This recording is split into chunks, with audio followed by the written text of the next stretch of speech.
नमो राघवाय नमो राघवाय नमो राघवाय नमो राघवाय नमो राघवाय नमो राघवाय नमो राघवाय नमो राघवाय मेरा मन निरंतर यही गुनगुनाए मेरा मन निरंतर यही गुनगुनाए नमो राघवाय नमो राघवाय नमो राघवाय नमो राघवाय नमो राघवाय नमो राघवाय नमो राघवाय नमो राघवाय नमो राघवाय नमो राघवाय राघव बिना मुझको कुछ ना सुहाए राघव बिना मुझको कुछ ना सुहाए नमो राघवाय नमो राघवाय नमो राघवाय नमो राघवाय मेरी भक्ति राघव मेरी शक्ति राघव मेरी भक्ति राघव मेरी शक्ति राघव मेरी भक्ति राघव मेरी शक्ति राघव मेरी भक्ति राघव मेरी शक्ति राघव मेरा मन है राघव मेरा मन है राघव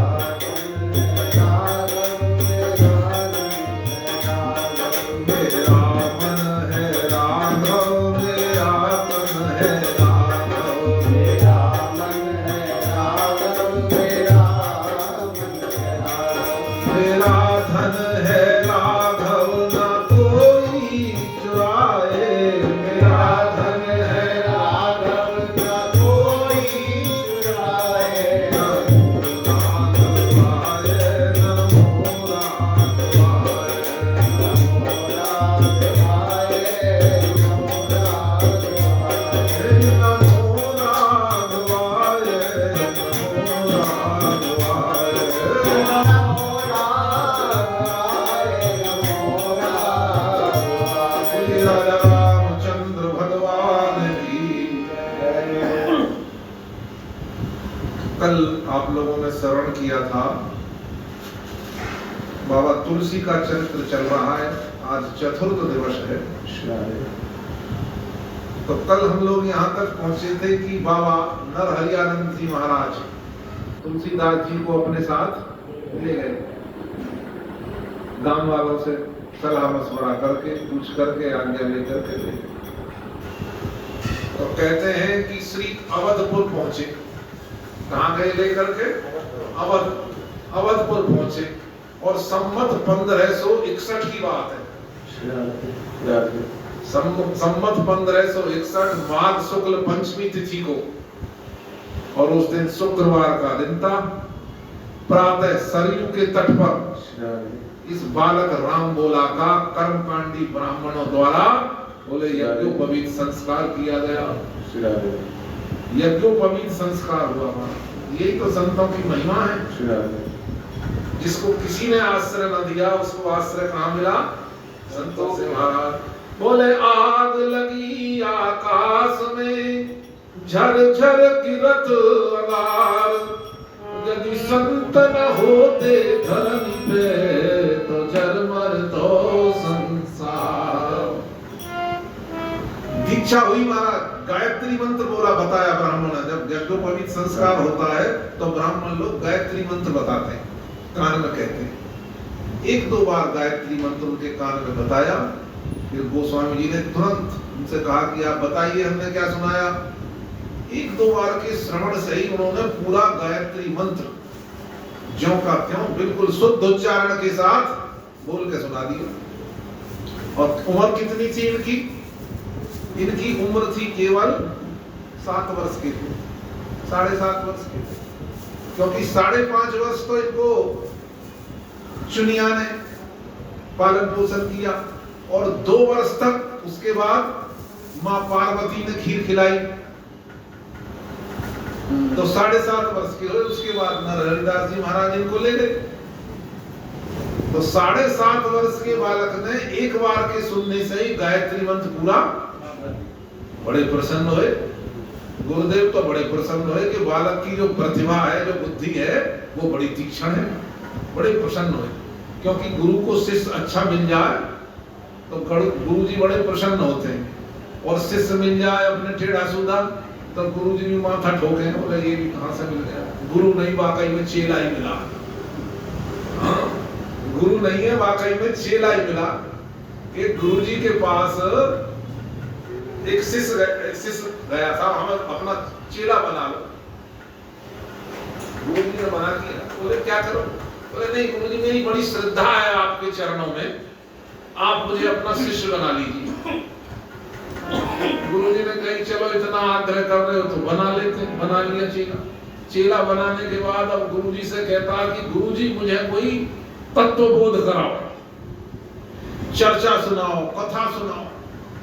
गुरु जी ने अपने ज्ञान की चर्चा सुनाई, रामचरितमानस की कथा सुनाई, तो कहने लगे नहीं नहीं गुरु जी ये नहीं, रामचरितमानस तो सारी दुनिया पढ़ रही है, सब बोल रहे हैं, हिंदी में लिखी हुई है, वो नहीं, कोई ऊंची बात बताओ, ऊंची। गुरु जी ने और बताइए महाराज, तत्व की बात बताइए। बोले नहीं नहीं ये पुराण तो सब पुराने हो गए, हाँ पुराण तो पुराने हो गए, कोई नई बात बताओ और ऊंची बताओ। गुरु जी ने कहा इसे क्या बताओ, चेला नहीं गुरु ही मिला। बोले अच्छा चेला बनाया हमने, तो कहा ऐसे करो चलो गीता सुनाते हैं आपको। बोले हाँ चलो ये ठीक है, ये थोड़ी थोड़ी कुछ कुछ, बोले गीता कुछ कुछ ठीक है। तो गुरु जी ने उन्हें गीता का उन्हें ज्ञान दिया।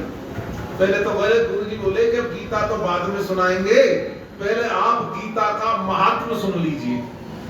तो गुरु जी ने गीता का महात्म सुनाया महाराज। तो गुरु जी गीता का महात्म सुना रहे हैं। बोले सर्वोपनिषदो गावे और दोधा गोपाल नंदने, पार्थ वत्स सुधीर भोक्ता, गीता दुग्धम अमृतम है। इसका अर्थ है सर्वोपनिषदो गावे, भगवान ने सारी उपनिषदों को गाय बनाया, और सारी उपनिषदों का कहने का मतलब सारांश निकाला, और सारी उपनिषदों का सारांश है श्रीमद् भगवत गीता। और वो दूध जो है अर्जुन को बनाया बछड़ा, खुद दुआ और हमको पीने के लिए। अब जो पिएगा वो आनंद करेगा, तो दे दिया। और जब गीता का उपदेश बताया, उसके बाद गीता सुनाई, खूब सुनाई गुरु जी ने कि चलो इसका, गुरु जी तो यही सोचते किसी भी शास्त्र से कल्याण हो जाए तो वही ठीक। हमें किसी को मार्ग से भटकाना नहीं चाहिए, उसका जिस मार्ग में मन लग रहा है, हाँ बड़ी मुश्किल से तो मन लगता है। अगर किसी को भगवान नाम पसंद आ रहा है तो ठीक है, खूब नाम जपो। कथा में मन लग रहा है तो कथा को सुनो, और किसी का यज्ञ में मन लग रहा है तो अपना यज्ञ करो। भाई जो साधन आपको पसंद आ रहा है उससे उसको भटकाओ।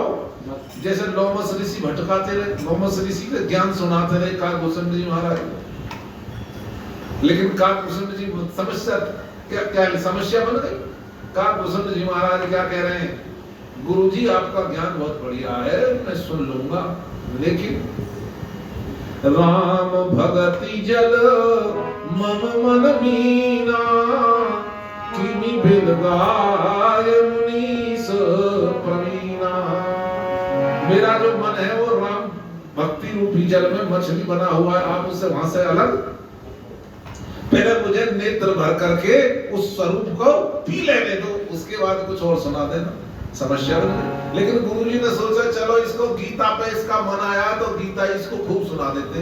तो महाराज खूब गुरुजी ने उस चेले को गीता सुनाई, और सुनाने के बाद गुरु कैसी लगी गुरुजी ने, बोले लगी तो बहुत बढ़िया गुरुजी, और बात सब तो ठीक थी। बोले कुछ समझ में आई? तो चेला कहता हमारी और समझ में ना आवे। बोले आप कम समझाते हो, हम ज्यादा समझते। आप समझाते कम हो, हम ज्यादा समझते। पर हाँ गुरुजी एक बात मेरी समझ में नहीं आई। बोले कौन सी? बोले जो आप कह रहे थे ना, वो गीता के महात्म्य में जो आप कह रहे थे, बोले दोगधा गोपाल नंदन है। बोले दोगधा गोपाल नंदन है। बोले गुरुजी यूं बताओ वो दो गधा कौन थे? बोले दो गधा गोपाल नंदन है। गुरुजी हमें तो ये बताओ वो दो गधा कौन थे? गुरुजी ने माथा ठोका, बोले एक तू था और एक हम थे। तो ऐसे शिष्य नहीं, गोस्वामी जी तो बड़े आज्ञाकारी शिष्य हैं। तो अच्छा शिष्य मिले तो गुरुजी को बड़ी प्रसन्नता होती है। भारद्वाज जी शिष्य मिले हैं तो मानस में लिखा है कि याज्ञवल्क्य जी को बड़ी भारी प्रसन्नता, बहुत बहुत उनकी महिमा गाई है, भारद्वाज जी के लिए बड़ी प्रशंसा करी। और इसी तरह से नर हरियानंद जी महाराज भी बड़े प्रसन्न हुए जब उनको गोस्वामी तुलसीदास जी जैसे शिष्य मिल गए कि इसकी मेधा तो बहुत तेज है, इसने तो एक बार के श्रवण मात्र से पूरा गायत्री मंत्र हमको पढ़ करके सुना दिया। और फिर यज्ञोपवीत संस्कार हुआ और उसके बाद गुरुजी ने उन्हें दीक्षा दी और महाराज उनके पंच संस्कार किए। पंच संस्कार बोले कौन कौन से होते हैं पंच संस्कार? आप जिनके जिनके नहीं हमें तो सब पता है। ये कंठ लग्न तुलसी नलिनाक्ष माला। कंठ में गुरुजी तुलसी की माला धारण कराते हैं, एक संस्कार। दूसरा ये उद्धार पुंड तिलक, भगवान के चरणारविंद के चिन्हों का उद्धार पुंड तिलक मस्तिष्क में लगाते हैं, ये दूसरा संस्कार होगा। बोले तीसरा संस्कार ये बाहुल परिचिन्नित शंख चक्रास, भगवान के जो आयुध हैं उनको बाजुओं के मूल में लगाया जाता है, उनको चिन्हित किया जाता है, ये तीसरा संस्कार हो गया। बोले चौथा गुरुजी हमें नाम देते हैं, गुरुजी नाम प्रदान करते हैं। ये पंच संस्कार हैं हमारे, जिनके वही सब जानते हैं। तो पंच संस्कार उनके उन्होंने किए। और अर्थ पंचक बताया, जो जिनकी दीक्षा होती है आवश्यक है। मामा जी इसमें बहुत जोर देते थे। दीक्षा तब देते थे, पहले 3 दिन तक उसकी क्लास चलती थी। हाँ, पहले 3 दिन तक उसको समझाया जाता था और उसमें उनका साफ कहना था हमारी बात आपकी समझ में आवे, हम क्या समझा रहे हैं, तब तो दीक्षा लेना, उसको पालन कर सको तो दीक्षा लेना, वरना तो हाथ जोड़ के चलेगा। ये नियम है, ये नहीं है जबरदस्ती अपने कोई पालन करे ना करे, समझ में आवे ना आवे और बस माइक में बोल दिया जाता। माइक में बोलने का विधान नहीं है। गुरु परंपरा से गुरु को जो शक्ति प्राप्त हो रही है, उस शक्ति का आधान गुरुदेव के द्वारा बोले होता है। तो ये पंच संस्कार हुए महाराज, पंच संस्कार किए महाराज। और अर्थ पंचक, बोले अर्थ पंचक बताया। अर्थ पंचक क्या होता है सुना होगा। सबसे पहले जीव का स्वरूप क्या है, ये अर्थ बताया जाता है कि परमात्मा, जीव परमात्मा का स्वरूप क्या है पहले नंबर। जो तुम्हारे आराध्य हैं उनका क्या स्वरूप है। दूसरा बताया जाता है क्योंकि अर्थ पंचक में 5 बातें होती। और दूसरी बात है कि इस जीव का स्वरूप क्या है। वही वाली बात है जो लक्ष्मण जी ने अरण्यकांड में राम जी से पूछी है। बोले माया ईस आप कहूं जान सके सो जीव। बोले ईश्वर जीव भेद प्रभु सकल कह समझाए, और जाते होई चरण रति शोक मोह भ्रम जाए। ईश्वर जीव भेद, जीव ईश्वर का स्वरूप क्या है, जो हमारे आराध्य होंगे उनका स्वरूप क्या है, और इस जीव का स्वरूप क्या है महाराज। और ईश्वर और जीव का स्वरूप क्या है और माया का स्वरूप क्या है, ये अर्थ पंचक की बातें होती है महाराज। ईश्वर का स्वरूप क्या, परम आराध्य प्रभु की प्राप्ति कैसे होगी, परम आराध्य प्रभु की प्राप्ति कैसे होगी महाराज। ये तीसरी बात है कि परम आराध्य प्रभु की प्राप्ति कैसे हो, किस साधन के द्वारा होगी। और चौथी बात ये बताई जाती है आए तो उनसे मांगना, उनसे क्या मांगना, क्योंकि यहाँ भी तो गलती हो सकती है सब कुछ होने के बाद और भगवान मिल गए और भगवान से ऐसी वस्तु मांग ली तो भगवान को तो दे के चले जाएंगे, भगवान तो कल्प वृक्ष हैं। इसीलिए कहा है कि संत में और भगवंत में यही अंतर है। बोले हरिजन हर ही देत हैं, भगवान तो माल मुलक भी दे देते, भगवान तो माल भी दे देते, संपत्ति भी दे देते, संसार भी दे देते, लेकिन जो भगवान के भक्त होते हैं वो केवल भगवान को ही, उन्हें पता है ना इसका नुकसान हो जाएगा, संसार से कोई जरूरत नहीं, ये बड़े काम की वस्तु है। और पांचवी बात ये बताई जाती है अर्थपंचक में कि भगवान की प्राप्ति के बाधक तत्व कौन कौन से हैं, और फिर अकारत्रय के विषय में बताया जाता है। अकारत्रय क्या है हमारा? बोले इस भावना में रहो आप हमेशा। बोले किस भावना में? बोले मैं प्रभु का हूं, मैं भगवान का हूं। ये बात मत समझो मैं फलाने का हूं, है भूल जाओ, ये तो सब नकली बाप हैं जो भी बने हैं ना, ये सब नकली हैं। हाँ, ये तो जन कितनी योनियों में बने और कितनी योनियों में बिगड़ गए हैं। असली तो वही है जो श्लोक आप रोज बोलते हो कि त्वमेव माताश्च पिता त्वमेव और त्वमेव बंधुश्च सखा त्वमेव, त्वमेव विद्या द्रविणं त्वमेव, त्वमेव सर्वं मम देव देव। माता रामो मत पिता रामचंद्र, स्वामी रामो मत सखा रामचंद्र, सर्वस्व में रामचंद्रो दयालु, नान्यम जाने नैव जाने न जाने। ये प्रतीकात्मक पिता हैं, अपमान इनका भी नहीं करना है। अपमान तो भगवान के फोटो का भी ना, भगवान का तो ये फोटो है, ये तो मात्र हमारे लिए ये प्रतीक हैं। ये भी साक्षात वेदों ने तो यही कहा है, इनको भी भगवान की उपमा देवता ही बताया, माता भी देवता है, भगवान भी देवता है, लेकिन असली जो हमारे पिता हैं इसमें ध्वनि निकलती है। आप सब ये रोज श्लोक बोलते हो त्वमेव माता, तो एव माने क्या होता है? एव माने ही, भगवान ही हमारे पिता हैं, यानी कि और कोई, भगवान ही। इस भावना में रहना है, ये है अकारत्रय, भगवान ही। गीता में बहुत जगह श्लोक आए हैं, वहां पे एव शब्द का भगवान ने प्रयोग किया। एव शब्द, एव माने ही और कुछ नहीं, केवल वही, उसके अलावा और कुछ नहीं। तो त्वमेव माता, आप ही, केवल आप ही मेरे पिता हो, इस भावना में हमें रहना। ये श्लोक इसीलिए है, ये अकारत्रय की भावना है। और दूसरी बात ये है कि महाराज आप ही, हम, मैं भगवान का हूं, और दूसरी बात मैं भगवान के लिए हूं, ये दूसरी बात है। अकारत्रय में तीन बातें हैं। दूसरी बात है मैं भगवान का उपकरण हूं। भगवान के लिए से अब पूरी बात समझ में नहीं आई। मैं भगवान का उपकरण हूं, भगवान मेरा जैसा प्रयोग करना चाहे करें। हाँ, भगवान चाहे हमें कथा में ला के बैठा दें, भगवान चाहे हमसे माला जपवाएं, जो मर्जी कराएं, यज्ञ करवाएं, तो हम मैं भगवान का ही उपकरण हूं। भगवान से ही प्रार्थना, महाराज आपकी इच्छा है जो करवाना चाहो इस शरीर से आप करवा लो, शरीर आपका दिया हुआ है, मैं आपका हूं, आप मुझसे जो कराना चाहो करा लो, बाकी मैं किस लायक हूं, मैं कुछ नहीं कर सकता। इस भावना में रहना। और तीसरी बात, मैं भगवान के द्वारा पालित हूं और भगवान के द्वारा ही संचालित हूं।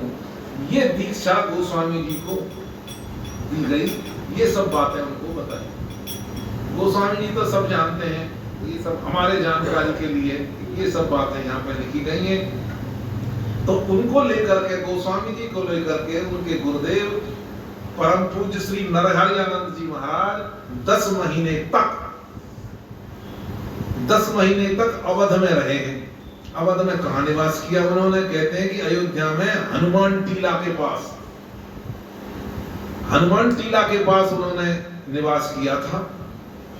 और महाराज उनको व्याकरण सिखाने लगे। व्याकरण का ज्ञान देने लग गए और 5 वर्ष 10 महीने तक अवध में रहे हैं। 10 महीने तक अवध में इनको व्याकरण का ज्ञान दिया बाबा तुलसी को। और उसके पश्चात अब संतों की तो जो है अपनी मौज होती है ना, वो तो यात्रा पे निकल जाते हैं। नरहरानंद जी महाराज का मन हुआ कहाँ जाने का, बोले 10 महीने तक तो रहे अवध में, उसके पास एक स्थान है सरयू और घाघरा संगम पर स्थित है, और वो स्थान है उसको कहते हैं सूकर क्षेत्र।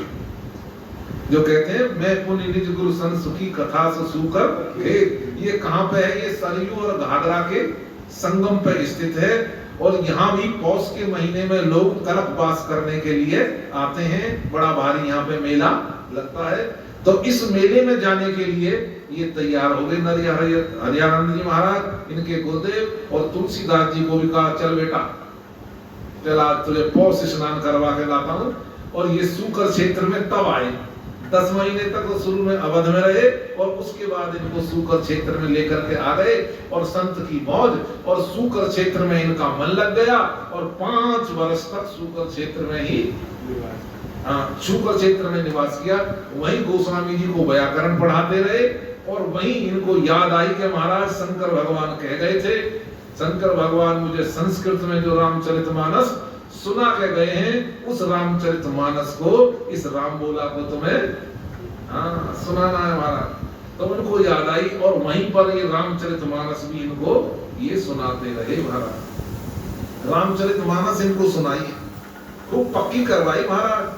लिखा है गोस्वामी जी ने, तो मैं पुनि निज गुरु सन सुनी और कथा सुसूकर खेत, समझी नहीं तसिबालपन तब अतिराम चेत, तदपि कही गुरु बारही बारा, जय सिया राम जय जय सिया राम। तदपि कही गुरु बारही बारा, जय सिया राम जय जय सिया राम। समझ पई कछुमति अनुसारा, जय सिया राम जय जय सिया राम।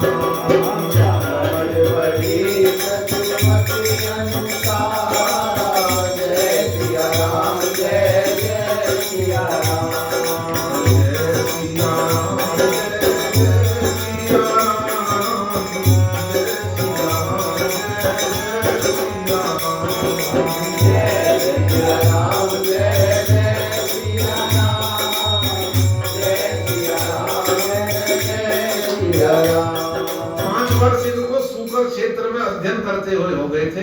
उसी समय क्या हुआ, काशी आगमन का इनका प्रोग्राम बन गया। काशी जाने का गुरुदेव का प्रोग्राम बन गया, क्योंकि काशी में एक पुण्य पर्व लगा हुआ था। अब संत तो जाते ही रहते, प्रयाग में कोई पर्व लगे तो वहां चले जाते हैं, हरिद्वार में लगे तो वहां चले, वृंदावन में लगे तो वृंदावन आ गए। तो काशी में एक पुण्य पर्व लगा था, उसमें नरहरि जी महाराज अपने शिष्यों के साथ, तुलसीदास जी भी साथ में थे, अन्य शिष्य भी साथ में थे, और उनको लेकर के सूकर खेत से काशी को उन्होंने प्रस्थान किया है महाराज। मार्ग में अब संत लोग तो ऐसे थोड़ी, पहले तो पैदल पैदल जाते थे, आजकल तो बैठ करके चले जाते। वे तो रास्ते में चलते चलते कहीं विश्राम करते हुए, गांवों में विश्राम करते हुए निकलते थे। लोगों को अपने दर्शन से, अपने स्पर्श से, अपने वचनों से कृतार्थ करते हुए, ये था उनका जीवन, इसलिए चलते थे। अब तो वो बात ही चली गई महाराज, क्योंकि संतों का जो जीवन था वो था ही कल्याण के लिए। क्योंकि हेतु रहित जग जुग उपकारी, जय सिया राम जय जय सिया राम। हेतु रहित जग जुग उपकारी, जय सिया राम जय जय सिया राम। तुम तुम्हार सेवक असुरारी, जय सिया राम जय जय सिया राम। तुम्हार सेवक असुरारी, जय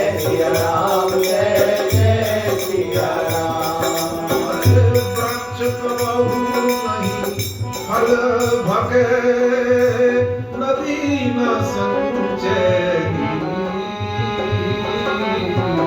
वृक्ष कबहु नहीं फल भखे, नदी न संचयनी, परमार्थ के कारण साधन धरा, परमार्थ के कारण साधु धरा करी, परमार्थ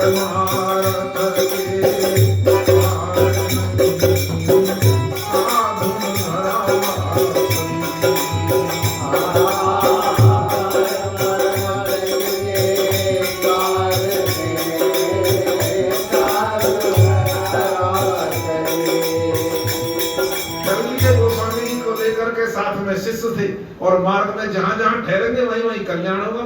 ये ऐसे ही तो भक्ति बढ़ती थी, ऐसे ही तो उनका प्रचार का माध्यम यही था।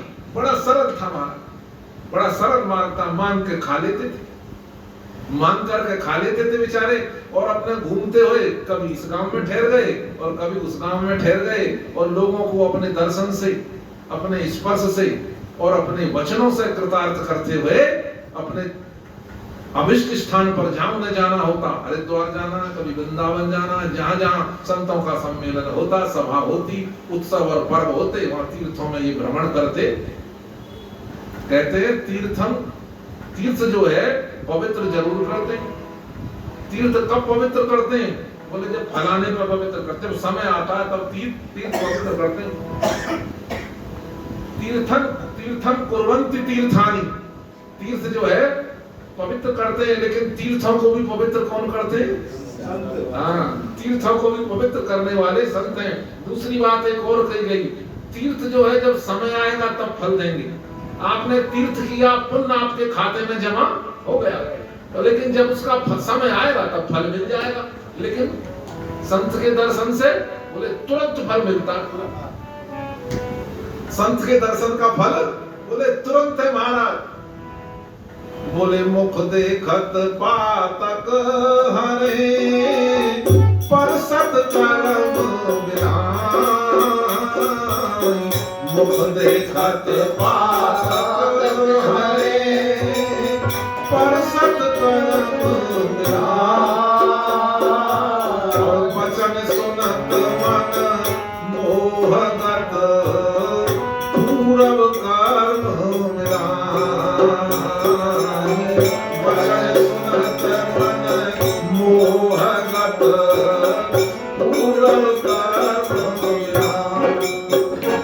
इन दोनों का तो संयोग हुआ ही तुलसीदास जी का, लेकिन ये दोनों भी सिद्ध संत, तुलसीदास जी भी सिद्ध हैं और उनके गुरुदेव भी, और अन्य जो शिष्य हैं वो भी परम सौभाग्यशाली हैं जिनको ऐसे गुरुदेव मिले। और शिष्य मंडली जा रही है महाराज, ये सूकर खेत से, सूकर क्षेत्र से अपने चले जा रहे हैं, कहां? काशी की तरफ चले जा रहे हैं, क्योंकि काशी में पुण्य पर्व लगा हुआ है। और लोगों को कृतार्थ करते हुए और कहां पहुंचे? बोले पंचगंगा घाट पर पहुंच गए महाराज। और पंचगंगा घाट पर परमाचार्य श्री स्वामी रामानंदाचार्य जी के शिष्य विराजमान थे महाराज। परमाचार्य स्वामी रामानंदाचार्य जी के शिष्य विराजमान थे। कौन? श्री शेष सनातन जी महाराज। श्री शेष सनातन जी महाराज। मामा जी ने इन्हीं कथाओं को इस तरह से छंदबद्ध कर दिया। उसमें लिखा है,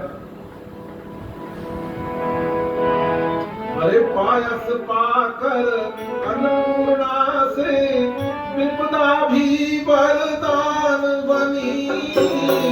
पायस पाकर अन्नपूर्णा से, विपदा भी वरदान बनी। पायस पाकर अन्नपूर्णा से, विपदा भी वरदान बनी। हरि प्रेरित गुरु नर हरिदास ने करी अचानक कृपा धनी। हरि प्रेरित नर हरिदास ने करी अचानक कृपा धनी। और शेष सनातन की सहाय भय, विद्या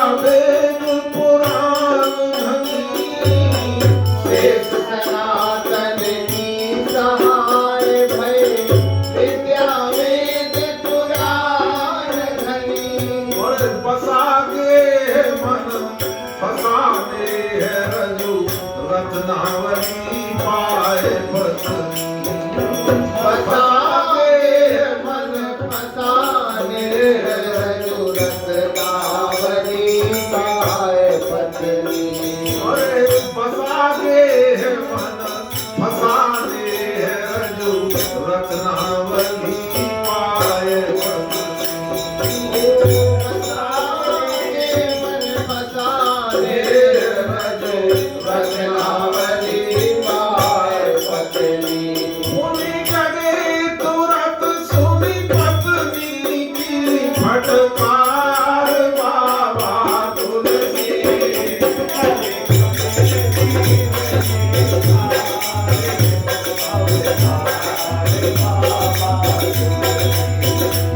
पूरी जगे तुरंत सुने पत्नी के सरकार बाबा तुलसी।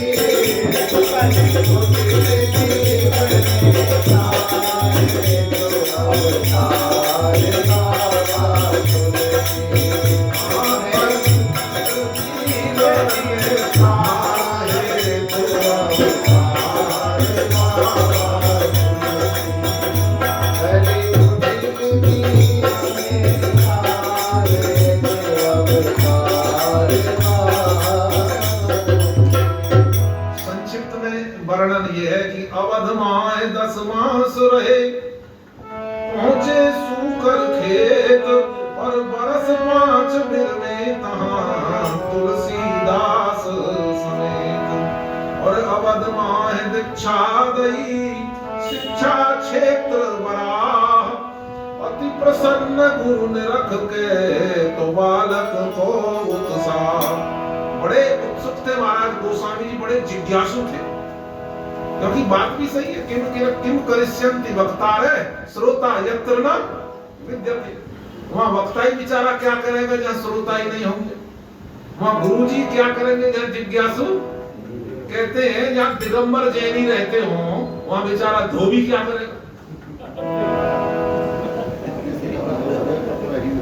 तो कहते हैं महाराज अब तुलसीदास जी को लेकर के नरहरि आनंद जी के पास, शेष सनातन जी के पास भगवान की प्रेरणा थी। भगवान की प्रेरणा से लेकर के शेष सनातन जी के पास पहुंचे महाराज। शेष सनातन जी का वहां पे पर्व चल ही रहा था। जाकर के गुरु जी ने, नरहरि आनंद जी महाराज ने, नरहरिदास जी महाराज ने प्रणाम किया। शेष सनातन जी ने प्रणाम नहीं करने दिया। जैसे ही झुके तुरंत उठ करके उनको छाती से लगा लिया। बोले मित्रवर आप ये क्या कर रहे हैं?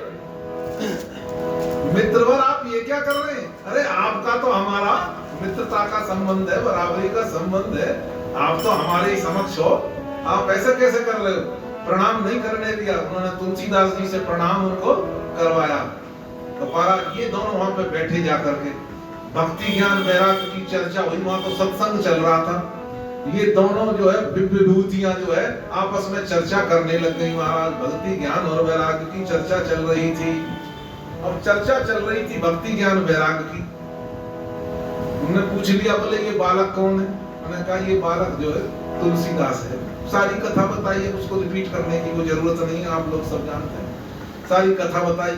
बोला बड़ी करुण कहानी है इनकी, गुरुदेव लेकर के आए। कहा कि लेकिन इस बालक की जो प्रतिभा है, जो मेधा है, वो बहुत तेज है, बहुत तेज है, बड़ा संस्कारी बालक है।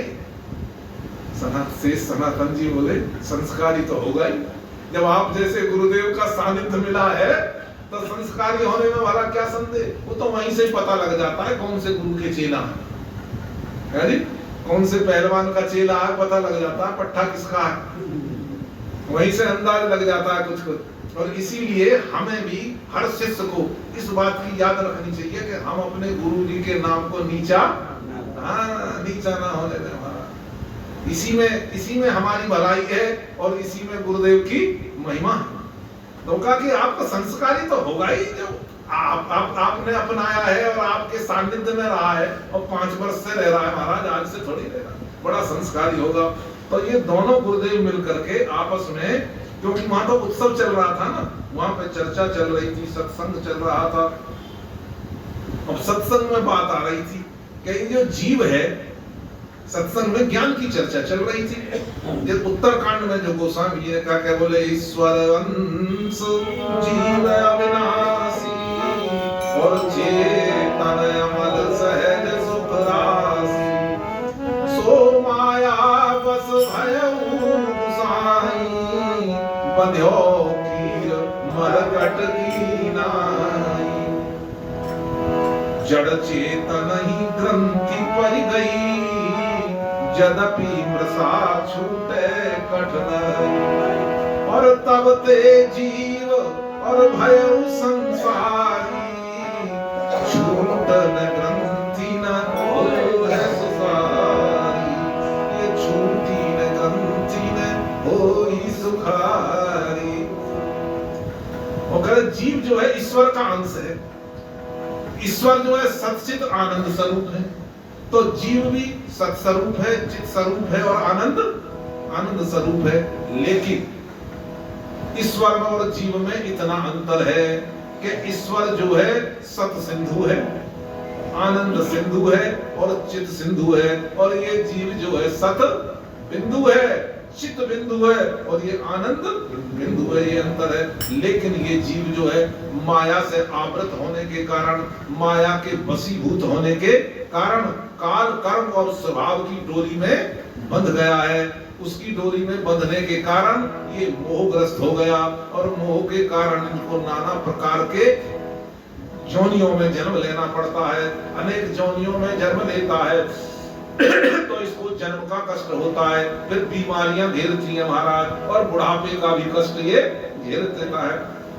इस कष्ट से छुटकारा मिलता नहीं है, नहीं मिलेगा छुटकारा। और तो मैं बड़ी अनोखी बात बताता हूँ, चेतन जानता अच्छी तरह, जब तक हारमोनिया का और तबला का सुर नहीं मिलेगा ना, तब तक ये उस हथौड़ी को लेकर के तबला ठोकता रहेगा।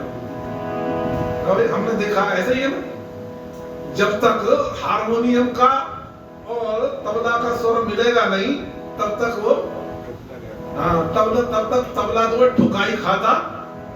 इसी तरह से जब तक हमारा और संतों का स्वर मिलेगा नहीं, संत क्या उपदेश कर रहे हैं, श्रीमद् भागवत क्या उपदेश कर रही है, रामचरितमानस क्या कह रही है, जब तक हमारा और इनका स्वर एक, तब तक हम ऐसे ही ठुकाई खाते रहेंगे। पुनरपि जननम पुनरपि मरणम, पुनरपि जननी जठरे सेनम। पुनरपि जननम पुनरपि मरणम, पुनरपि जननी जठरे सेनम। कथावाचक लोग इतना ही बोलते हैं, इसीलिए इतना ही याद रहता है। बोले पुनरपि जननम पुनरपि मरणम, पुनरपि जननी जठरे सेनम। पुनरपि जननम पुनरपि मरणम, पुनरपि जननी जठरे सेनम। इह संसारे बहु दुस्तारे, कृपया अपारे पाहि मुरारे। यह संसार बहुत दुस्तारे, कृपया अपारे पाहि मुरारे। ये सत्संग वहां चल रहा था, और जीव जो है छुटकारा मिलता नहीं है। ये संसार है बहुत दुस्तर है, यहाँ से छुटकारा बड़ी कठिन है। डगर अनघट की बड़ी मुश्किल से छुटकारा मिलता है। बोले क्यों ना मिले? बोले इसलिए नहीं मिलता, तुम्हारा और हारमोनियम का और तबले का सुर मिलता। अरे जब मिल जाएगा तो हथौड़ी की मार खाना, फिर तो देखो, फिर उसके बाद फिर आनंद आता है। इधर से हारमोनियम बजता है और उधर से तबला बजता है, तब आता है आनंद। तो तब तक आनंद थोड़ी आएगा, तब तक बेचारा तब तक ठुकाई खाता ही नहीं। तो हम ठुकाई खा रहे हैं। पुनरपि जननम पुनरपि मरणम, पुनरपि जननी जठरे सेनम में हम ठुकाई खा रहे हैं। भाई ये नाम और रूप मिथ्या है, शास्त्र कहता है नाम और रूप मिथ्या, और हम इसे ही पकड़ के बैठे हैं, नाम और रूप मिथ्या। अच्छा आप बताओ, अगर सोचो, अगर आप जरा विचार करो, 7 करोड़ के करीब पूरे वर्ल्ड की जनसंख्या है, 7 अरब जनसंख्या है, हाँ चलो अब 8 हो गई होगी, जब एग्जैक्ट तो किसी को नहीं पता पर अंदाजा लगभग 7-8 हो गई है। तो 7-8 अरब जो जनसंख्या है, अब सबके नाम है और सबके रूप है, और ये 2.25 अरब वर्ष हो गए सृष्टि को चलते चलते, 2.25 अरब वर्ष से ये सृष्टि चल रही है। तो ये कितनी बार ये नाम रूप बने होंगे और कितनी बार ये नाम रूप बिगड़े होंगे। ये तो बनते और बिगड़ते रहते। बोले ब्रह्मा जी का एक दिन श्रीमद् भागवत के आधार पर 2 अरब और लगभग 27 करोड़ वर्ष का है। श्रीमद् भागवत के आधार पर 2 अरब और 27 करोड़ वर्ष का ब्रह्मा जी का एक दिन है, इतनी बड़ी उनकी रात है। तो ब्रह्मा जी क्या करते, जब महाप्रलय होती है ना, रोज अपनी दुकान है सजा में और रोज अपनी दुकान है समेट लेते हैं। ये स्थिति है ब्रह्मा जी जैसे दुकानदार आकर के अपने रोज लगातार रोज समेटता, रोज अपनी दुकान लगाते हैं और रोज अपनी दुकान को समेटते हैं। जब रात हो जाती है तो शाम हो जाती है, अपनी दुकान में समेट देते। ऐसे नहीं होता है, जो प्रलय होती है, जो महाप्रलय होती है, उसमें 100 वर्ष तक बारिश नहीं होती, पृथ्वी बिल्कुल सूख जाती है, बिल्कुल सूख जाती है, कुछ नहीं बचता। ये पृथ्वी भी नहीं बचती, पृथ्वी बिल्कुल सूख जाती है, 100 वर्ष तक बारिश होती नहीं है। बोले जब सूख जाती है भारत, फिर ऊपर से क्या होता है, सूर्य का बड़ा प्रचंड वेग, सूर्य चमकता, और सूर्य की अग्नि से पानी तो है ही, पृथ्वी जल करके बिल्कुल क्या हो जाती है, राख हो जाती है, राख हो जाती है। लेकिन उसका आकार बदलता, जैसे उपला जल जाता है ना, उपला को जला हुआ तो पूरा उपला जल जाएगा, लेकिन राख के रूप में आकार रहेगा उसका उपले का। तो ऐसे रहता है उपले की, ऐसे ही ये पृथ्वी सूर्य के ताप से, गर्मी से जल जाती है और उपले की तरह आकार में रहती है। बोले फिर बोले हाथी की सूंड जैसी बड़ी बड़ी बारिश की बूंदें पड़ती है, इतनी मोटी मोटी हाथी की सूंड जैसी। अब हाथी की सूंड जैसी बारिशें पड़ेंगी तो फिर उपला बचेगा, और महाराज वो सारी पृथ्वी जो है घुल करके बोले पानी में चली जाती है। पानी भी गर्मी के कारण क्या होता है, बाष्प बन करके उड़ जाता है। पानी जो है अग्नि में समा जाता है। महाराज जब अग्नि को पृथ्वी और पानी का सहारा नहीं मिलता तो अग्नि भी आकाश में समा जाती है, आकाश बचता है। आगे चल करके जाओगे कुछ नहीं बचता, बस घोर अंधकार रहता है। तो ये सृष्टि का नियम है, कुछ नहीं है, और हम इसी चक्कर में फंसे हुए हैं। हमें जो काम की बात है, मेरा मतलब ये, अपना सुर मिला लो, चाहे रामचरितमानस से मिला लो, चाहे भागवत से मिला लो, चाहे गीता से मिला लो, पर अपना सुर जरूर मिलाना, नहीं तो ठुकाई खाते।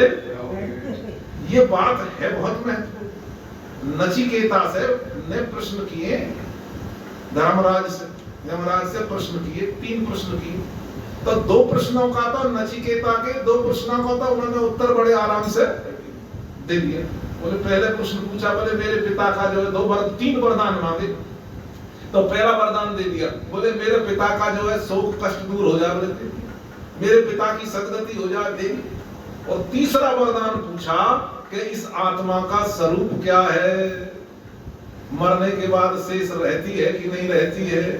तो धर्मराज कहो चाहे यमराज कहो, उन्होंने बताया नहीं, प्रलोभन दिया। तो वो उनको नचिकेता को प्रलोभन दे रहे हैं।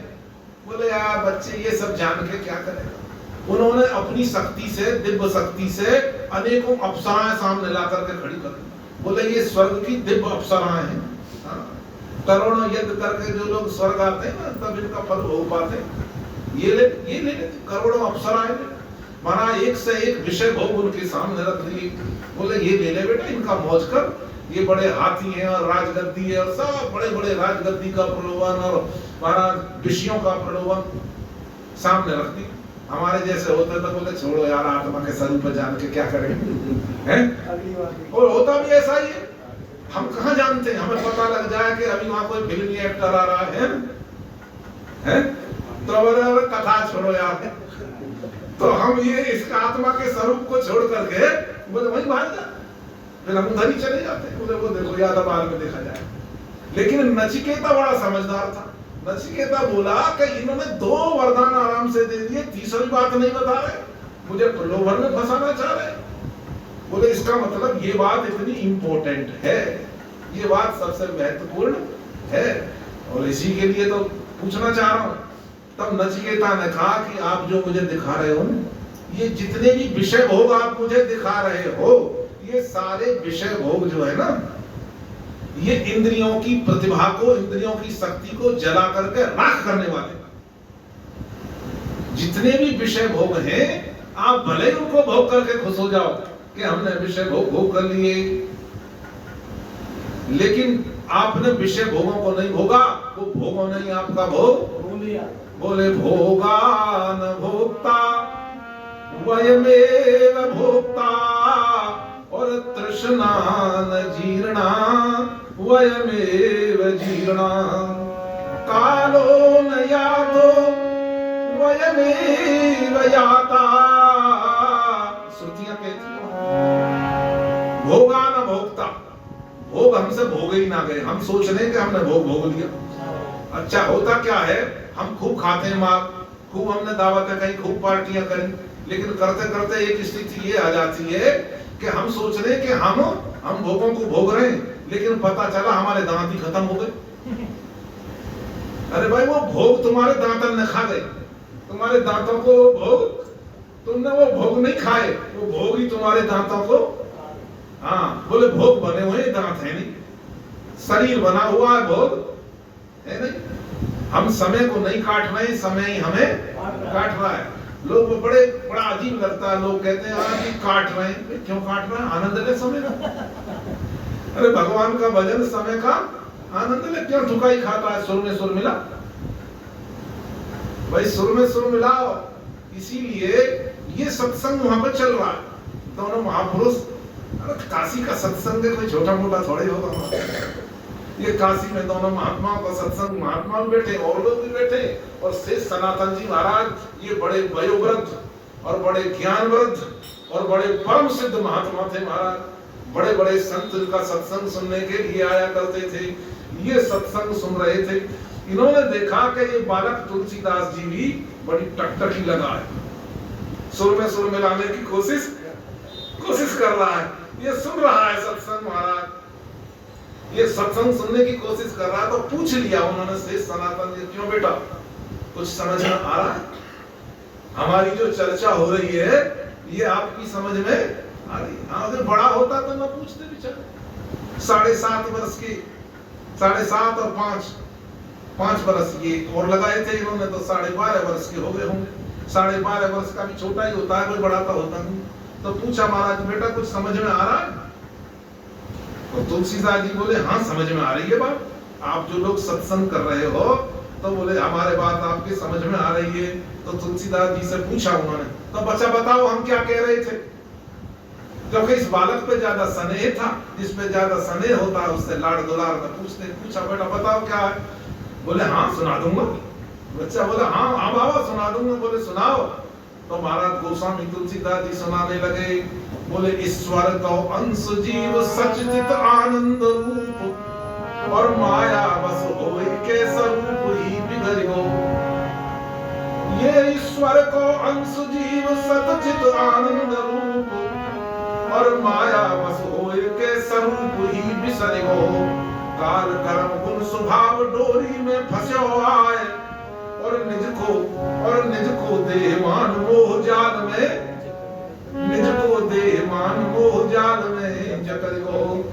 काम क्रोध लोभ की कुसंगति में ज्यों पर्यो, और त्यों निज प्रभु से दूर बिगड़ के बिगड़ गो।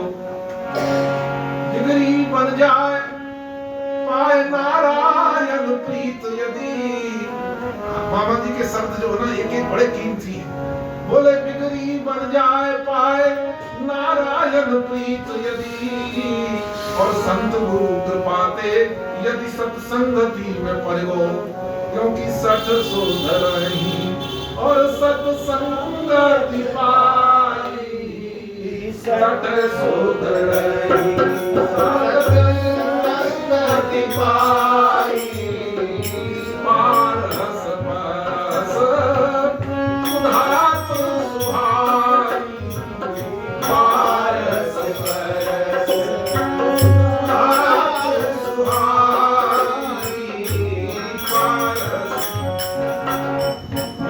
सुनता था मामा जी की, तो बड़े गौर से सुनता था, मुझे बड़ी प्रसन्नता होती थी। बोले क्यों? बोले एक एक शब्द जो निकलता था ना वो शास्त्र सम्मत निकलता था।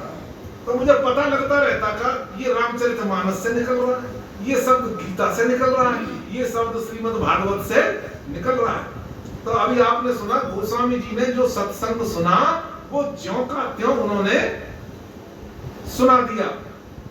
बोले ईश्वर को अंश जीव सतचित आनंद रूप, यही प्रसंग वहां चल रहा था। और माया बस होए के स्वरूप ही बिसर गो, हम माया के वशीभूत हो गए, माया में फंस गए, इसलिए अपने स्वरूप को ही। बोले क्या है हमारा स्वरूप? हम कवर को ही अपना स्वरूप मान बैठे। ये शरीर तो हमारी आत्मा का बोले कवर है, ढक्कन है, हम इसी को ही अपना स्वरूप मान लिए। अब जैसे मान लो भगवान ने वो केला का गूदा खराब ना हो इसलिए उसके ऊपर छिलका चढ़ा दिया, तो भाई हम छिलका को ही केला समझ बैठे। आप देखो अनार को उसके दानों को सुरक्षित करने के लिए भगवान ने उसके ऊपर कितना सुंदर छिलका लगा दिया ताकि दाने सुरक्षित रहे। तो हम अब छिलका को ही अनार समझ बैठे। और आप देखते बोले मौसमी के ऊपर माने उसके रस को सुरक्षित करने के लिए है? इस आत्मा का रस बना रहे इसीलिए इसको सुरक्षित रखने के लिए ये कवर चढ़ा दिया, ये ढक्कन चढ़ा दिया। और कोई महाराज मौसमी के छिलका कोई मौसमी तो उसको जिंदगी में कभी रस नहीं मिलेगा। छिलका ही छिलका पे ही अटका हुआ, छिलका से आगे बढ़ तब तो रस मिले। संतरा में वाला छिलका में ही अटक गया, और संतरा से छिलका से आगे बढ़े तब तो संतरा की फाड़ मिले और उसका रस मिले। और हम यहीं पे अटक गए महाराज। तो माया बस होने का मतलब हम इसी के वशीभूत हो गए महाराज। तो बोले माया बस होए के स्वरूप ही सारे को निज को देहमान, हमने अपने आप को हमने शरीर को ही स्वयं मान लिया, जबकि खूब पढ़ रहे हैं हम। बोले कौन ऐसा है जिसने ये श्लोक ना सुना होगा? और शमशान घाट में जाते होंगे तो जरूर लिखा हुआ मिलेगा कि वासांसि जीर्णानि यथा विहाय नवानि गृह्णाति नरो परानि तथा शरीरानि विहाय जीर्णा अन्यानि संयाति नवानि देहि, अन्यानि संयाति नवानि देहि। ये शरीर हमारा हम शरीर नहीं है। शरीर तो केवल एक कपड़ा मात्र है। शरीर तो कपड़ा है, अब कपड़ा फट गया तो हम थोड़ा ही फट गए। ऐसे ऐसे महात्माओं के भी दर्शन किए जो पुण्यात्मा है, जिनके शरीर बिल्कुल जीर्ण शीर्ण हो गए, लेकिन उन महात्माओं को कोई फर्क ही नहीं। उनसे बात करो तो अभी भी वही तरोताजा बात है महाराज। उनसे बात करके देखो, किसी को सौभाग्य मिला हो बड़े बड़े बुजुर्ग महात्माओं से, जो परम सिद्ध महात्मा थे, जो शरीर को आत्मा नहीं समझते थे महाराज, जो इससे ऊपर उठ चुके थे। लेकिन हम कहां फंसे हुए? हम वहीं फंसे हुए महाराज। बोले से वही लखन और सीय रघुवीर और जिमिया विवेकी पुरुष शरीर। चौपाई का स्पष्ट हुआ या कर दूं? चित्रकूट में है राम जी, लक्ष्मण जी और जानकी जी। तो से वही लखन जी भी सेवा कर रहे हैं और जानकी जी भी से वही लखन और सीय रघुवीर। रघुवीर की ऐसी सेवा कर रहे हैं, कैसी सेवा कर रहे हैं महाराज? एक मक्खी भी नहीं बैठने देते, ताप नहीं लगने देते और सर्दी नहीं लगने देते महाराज। अरे महाराज रास्ता ऐसा साफ, कोई कांटा नहीं चुभने देते हैं पैर में, ऐसी सेवा कर रहे हैं महाराज। और लेकिन दूसरी चौपाई महत्वपूर्ण है, वहां क्या कह दिया? जब दूसरी अर्धाली है और जिमिया विवेकी पुरुष शरीर। जैसे अज्ञानी पुरुष अपने शरीर की सेवा, हम इस शरीर को जरा भी कष्ट नहीं होने देना चाहते महाराज। हम सोचते हैं इस शरीर को जरा सा भी कष्ट नहीं हो जाए। हम भी ध्यान रखते हैं, कोई बात नहीं, कष्ट नहीं होना चाहिए। 10 बजे बिल्कुल बंद, आज और 5 मिनट पहले बंद। भाई किसी को कष्ट क्यों हो? जिमी अविवेकी पुरुष, ये ज्ञान नहीं है, ये अज्ञान है। अब आपको एक और उदाहरण दे दें। अब प्राय सब लोग जो है सब अपनी अपनी उम्र का ध्यान रखते हैं। आपने वनडे मैच खूब देखे ना भाई वनडे मैच। तो शुरू में क्या होता है, जो बैट्समैन होता है वो बड़ा संभल के खेलता है, बोले कहीं आउट, क्योंकि 11 आउट करने पे लग रहे हैं, 11 आउट करने पे लग रहे हैं। बोले 10 इंद्रियां और एक मन, ये 11 हमें आउट करने पे लग रहे हैं। बैट्समैन बड़ा संभल करके खेलता है, बोले कहीं आउट ना हो जाऊं। तो हमें शुरू से ही जो है बड़े संभल करके खेलना। जब तो ठीक है, खेलते रहे हमारा संभल के खेल रहे हैं, कहीं आउट ना हो जाए। लेकिन जब जम जाता है ना, जब 40 ओवर के बाद फिर ठुकाई लगानी, फिर छक्का पे छक्का लगते हैं महाराज, फिर दबा के रन बनाता। तो भाई जो अब 40 पार कर गए हो, वो अब संभल के खेलने की कोशिश ना करें, वो अब छक्का पे छक्का लगावे, खूब भगवान का नाम जपे, खूब भगवान की बोले कथा सुने, बोले तब तो मैच जीतोगे। और आगे भी फिर ऐसे ही टक टक करते रहे तो मैच बोले फिर हार जाओगे, फिर मैच हार जाओगे। अब परवाह मत करो महाराज, इस शरीर से जितना काम लेना है, ये शरीर मिला है भगवत भजन करने के लिए, भगवान की कथा करने के लिए, सुनने के लिए। और जहां भी भगवान की कथा हो, है भगवान का नाम हो, वहीं अपने पहुंच जाओ।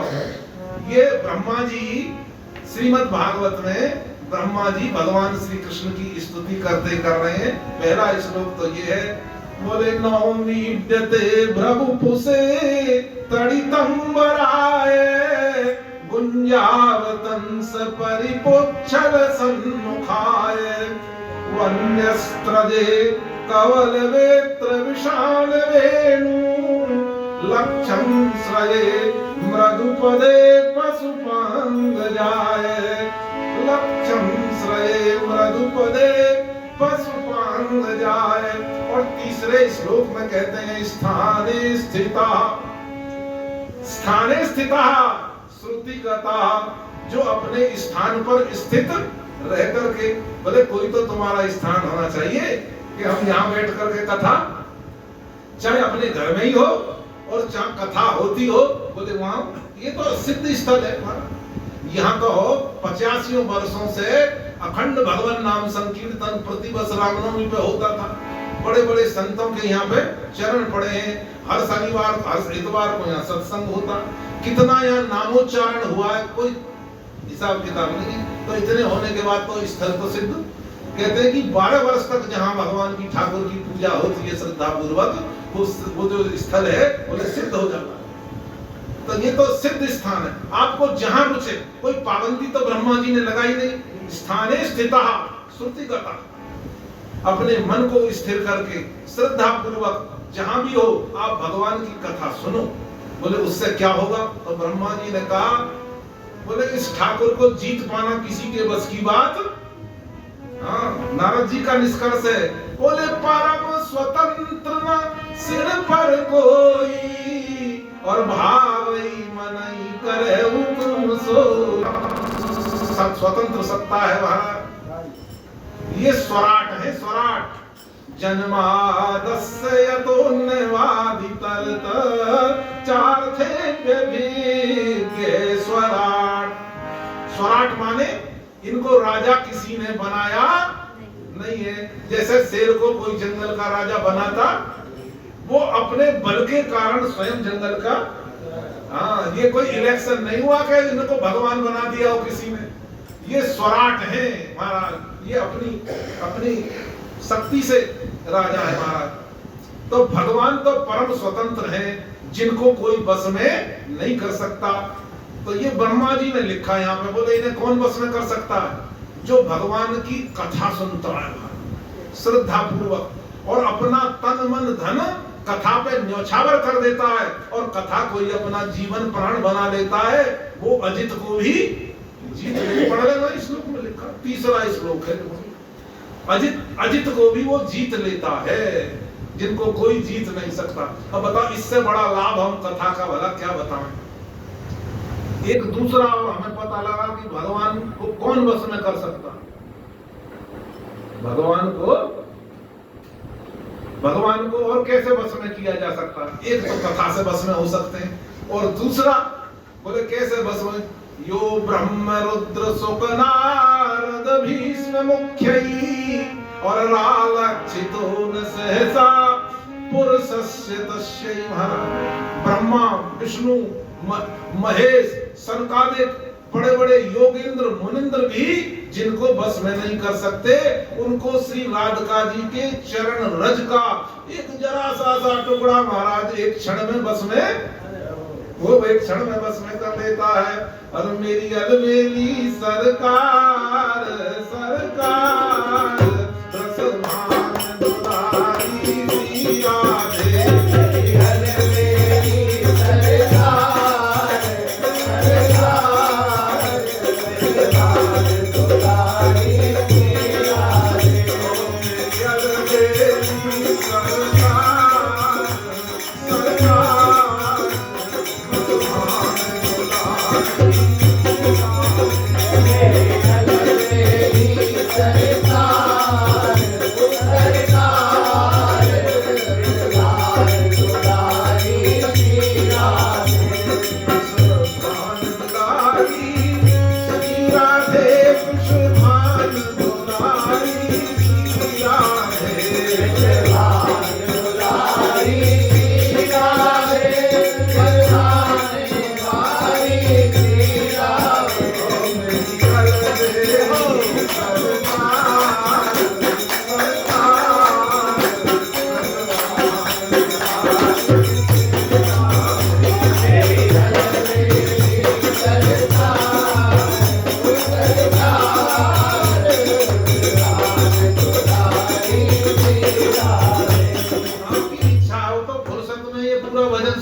अभी तो क्योंकि हमारे पास भी समय नहीं है, अभी मैं अभी थोड़ा इसको विश्राम देने की चल रहा। ये सत्संग की बात चल रही थी, तो वो चल रहे थे कि ये मामा जी के विषय में मैं कह रहा था, एक एक शब्द जो ऐसा लिखें, बिगड़ी बन जाए, है तो बिगड़ी तेरी बन जाएगी, मिले नारायण प्रीत यदि, है भगवान के चरणों में यदि प्रेम हो जाए तो तेरी बिगड़ी बन जाएगी। तो महाराज क्या किसी और से नहीं बन सकती? तो मुझे याद आता था उस समय वो श्लोक, जब वो ये बोलते थे, तो श्रीमद् भागवत का एक श्लोक लिखा हुआ साहब, उसमें लिखा है, बोले प्रीतिर्न यावन मयि वासुदेव,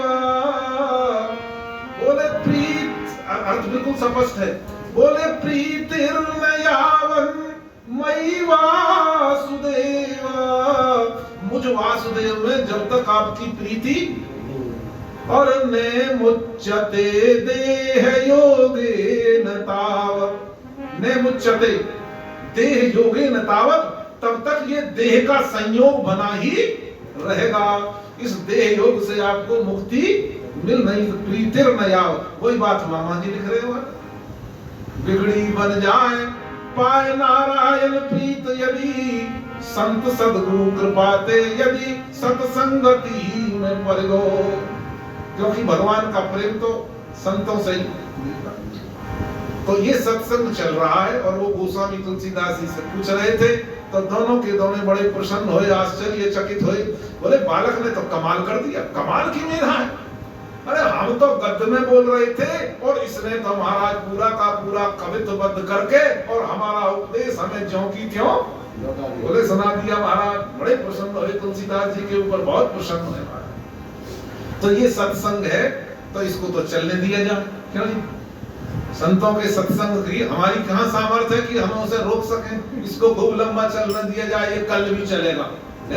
अब आज तो जिस दिशा में मैंने मोड़ा था कि भगवान को बस करने का एक ही तरीका है कि किशोरी जी की चरण रज वो तत्क्षण बस में कर देती है। अब वही फार्मूला अब आप जो है सुनाओ। बोल लाडली सरकार की राधा राधा राधा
प्रेम सरोवर छाड़ के तुम क्यों भटके चित्त के चाहत में।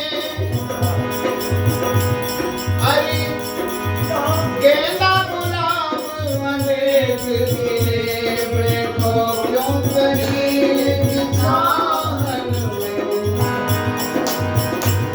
प्रेमी कहे प्रेम का पंथ यही रहिमा कर सूधे सुभायन में। मन तो है मिले विश्राम वहाँ विश्वान किशोरी के पायन में। विश्वान किशोरी के पायन में।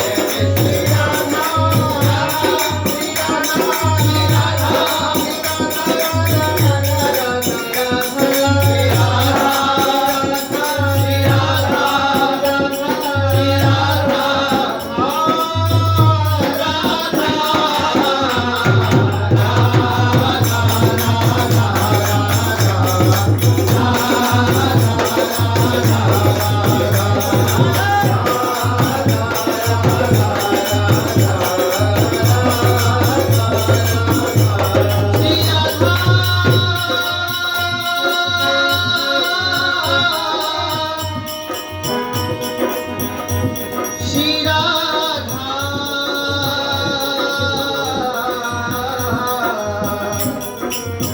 एक बार राधा कहे पानी पावन होए।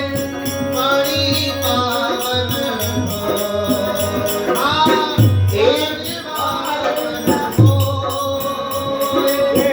पानी पावन होए। और हरि विराजे तासो मन और जगे प्रेम की जोत। प्यारे जगे प्रेम की जोत। हाँ जगे प्रेम की जोत। प्यारे जगे प्रेम की जोत। जगे प्रेम की जोत तारों के किनारे। और मुकुट और बांसुरी पीताम्बर साजे। पीताम्बर साजे।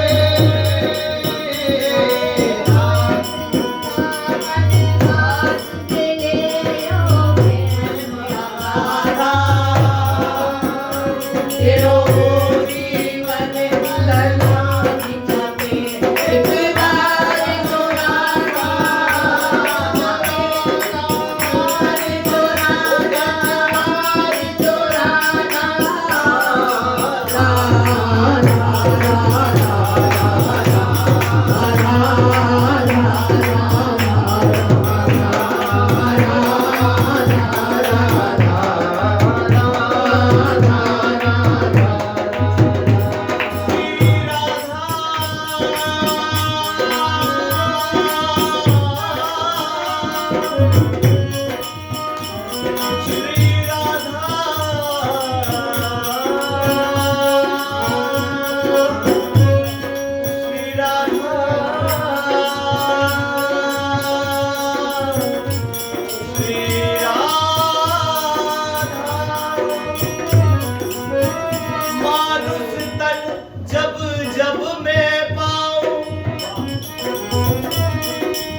फल फूल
मन कीजे प्रेम पंथ मन त्याग विते वित अंगद दीजे कह लाल बलबीर हो आनंद अधारा नीचे करके दीदी कहो श्री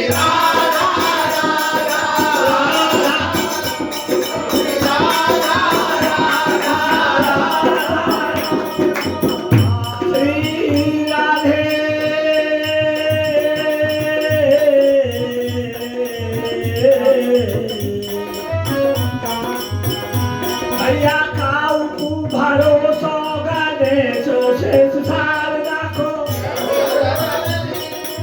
काऊ को भरोसा या वाहनी भवानी को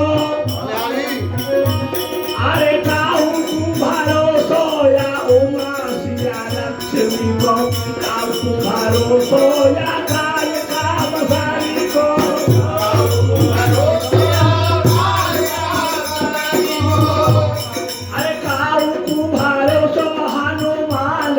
रामचंद्र जी को अरे काऊ को भरोसा महादेव ब्रह्म ज्ञानी को अरे कहते अभिराम सर्वदेवन को जानतो मुख तो भरोसा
श्याम हूँ भय है तुझको पुत्र सारे बसी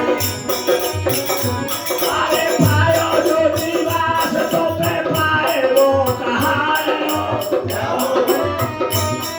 अरे राधा बोले गाए गाए श्याम हूँ निभाए लियो श्याम प्रियारी देखो निभाए वो कहायो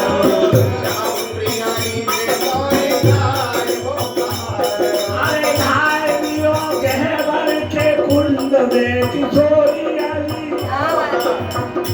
अरे राधा को कहना कुंड में सब तीर्थन को जले अरे नहाए लियो गहवर के कुंड में किशोरी आई भैया तीर्थन के कुंडन में नहाए वो कहायो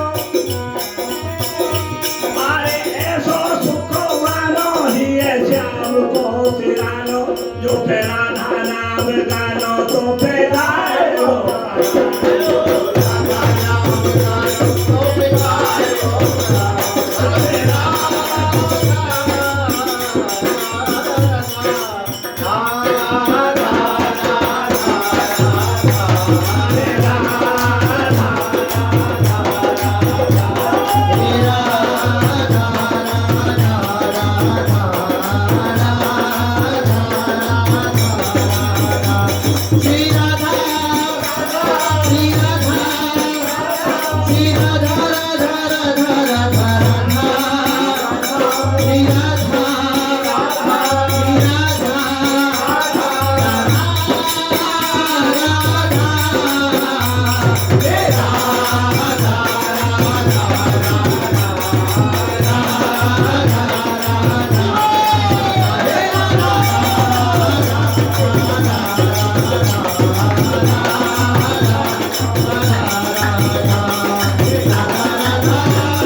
किशोरी जी के स्वरूप का तो क्या वर्णन करें, लेकिन चाहते यही है।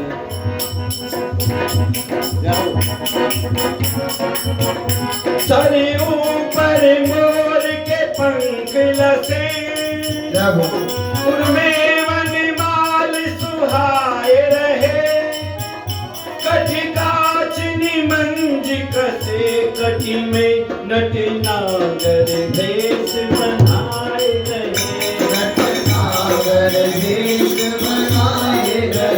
सब व्यंजन भोग पदार्थ तरे, जिनके मन माखन भाए रहे, वह सुंदर श्याम सलोना मेरा, इन नैनों में नीच समाए रहे,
निवारे राजपथ वीरा तुम्हरो अंत विभीषण माना कीर्तन वैष्णव जन जाना लोग कहते लोग जन परवानो वीरो ताहि मधुर पद जानो प्रभु तुम्हारे मुखमारी जल दिलाते गए अखिलत नाई दुर्गम काज जगत के देते सुगम अनुग्रह तुम्हारी राम दुआरे तुम रखवारे होत गया बिनु पैसारे तब तो चलाए तुम्हारी करना तुम्हारा सब काबू को डरना आपन देश समारो आपे हीरो लोक आप दिलवा रोग पिशाच निकट नहीं आवे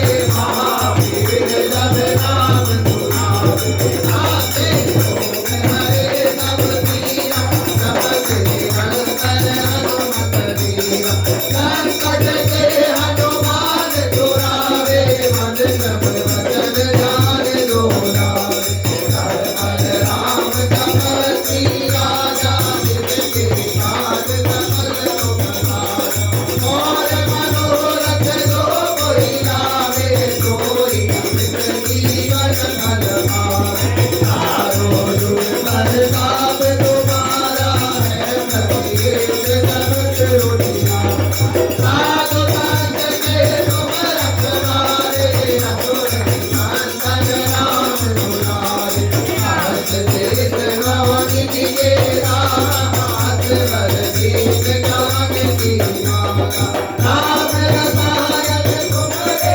पासा सदा रहो रघुपति के दाता तुम्हारे भजन राम को पावे जन्म जन्म के दुख बिसरावे अंत काल रघुवर पुर जाई जहाँ जन्म हरि भक्त कहाई और देवता चिंतन करई हनुमत से सर्व सुख करई संकट कटे मिटे सब पीरा नो तुझे हनुमत बलवीरा जय जय जय हनुमान गोसाई कृपा करो गुरुदेव की नाई जो सतबार पावे कर कोई छूटई बंद महादुख होई तो यह पढ़े हनुमान चालीसा और तेज साखी मोरीसा तुलसीदास सदा हरि मेरा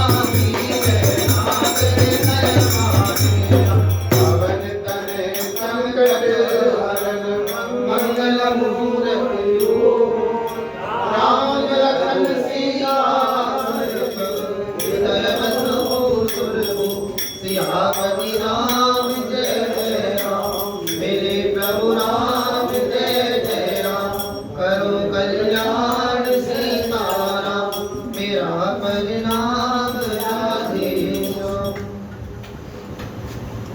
बोलो हनुमान जी महाराज की जय राधा रानी की जय। गोस्वामी श्री तुलसीदास जी महाराज की जय। कई लोग घड़ी की तरफ देख रहे हैं कि आज 5 मिनट पहले कैसे खत्म हुआ। अरे ऐसे छक्का लगेंगे तो जरूरी है 50 ओवर खेले जाए।